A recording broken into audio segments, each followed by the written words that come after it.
Hi everybody, this is Miss Divine Stalls, your host for Thursdays here on Equally Awesome. This week I picked the theme, and being the naughty little Scorpio that I am, I picked dating and sex. Turn-ons, turn-offs, what we like, what we don't. It's kind of funny, I was really excited to see what everyone was going to say, and now that I actually have to share, I'm a little embarrassed, which I'm not quite used to. But being a Scorpio, everybody knows my business, so who cares? So let's get started. Turn-ons and turn-offs. Great kissing is definitely a turn-on. I like girls between a size 10 and a size 14, maybe 16 depending on the person. I like women who look like women. I like women who are curvy, who are healthy, who take care of themselves and yet would be considered big. That's just what I prefer. I've met plenty of thin women, size 6, 8, whatever, who are really chill and cool, but when it comes to physical attraction, I like the curvier thing. I'm not into butch women. If that's your thing and that's what you want to do, that's really cool. I would make an exception for Jess, Mondays on the Beaver Bunch. She is hella cool, but we have absolutely nothing in common, so that really wouldn't go anywhere. What do I consider to be a turn off? Bad kissing, arrogance, being married, that's one. I don't want to be with someone who has children. I would never be a good parent, and I don't want to do that to a child, and I've met plenty of parents and they're a little woo. If you call me constantly, especially in the morning after I've met you, don't call me 100 times. That's hella annoying. Hot foreplay. As has already been mentioned, kissing. There's an attentiveness that comes to foreplay. The longer it goes, the better off.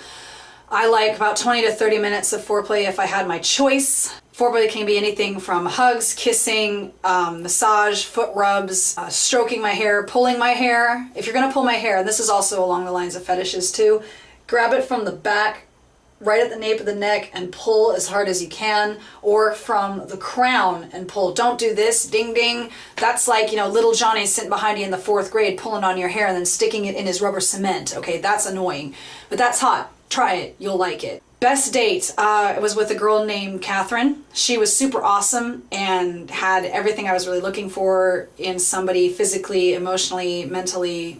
She just really had the whole package.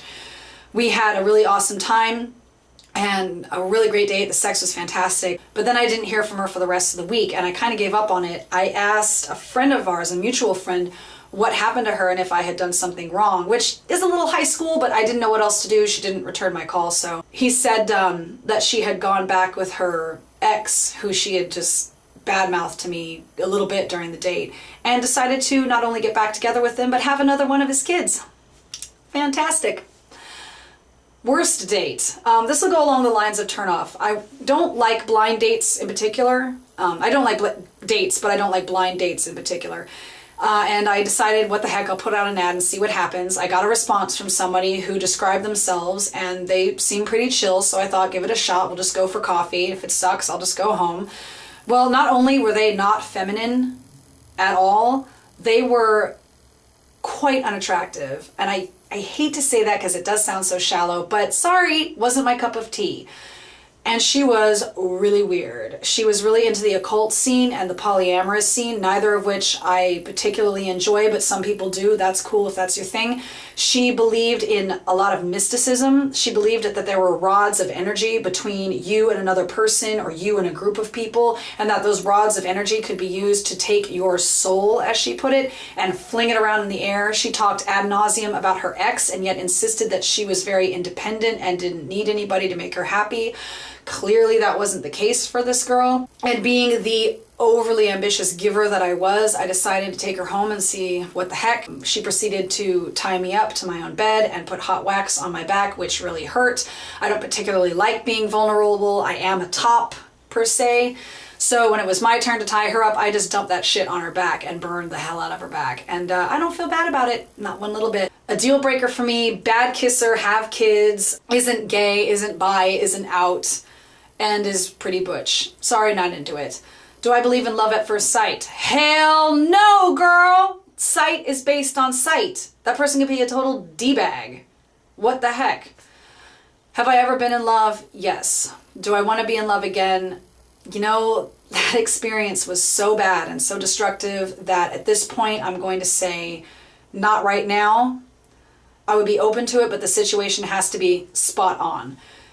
Will I ever get married? I enjoy fantasizing about what my marriage would be like, but quite honestly, again, at this point, probably not going to happen. I'll revisit it later on down the road, but I'm too young and too unstable for that right now.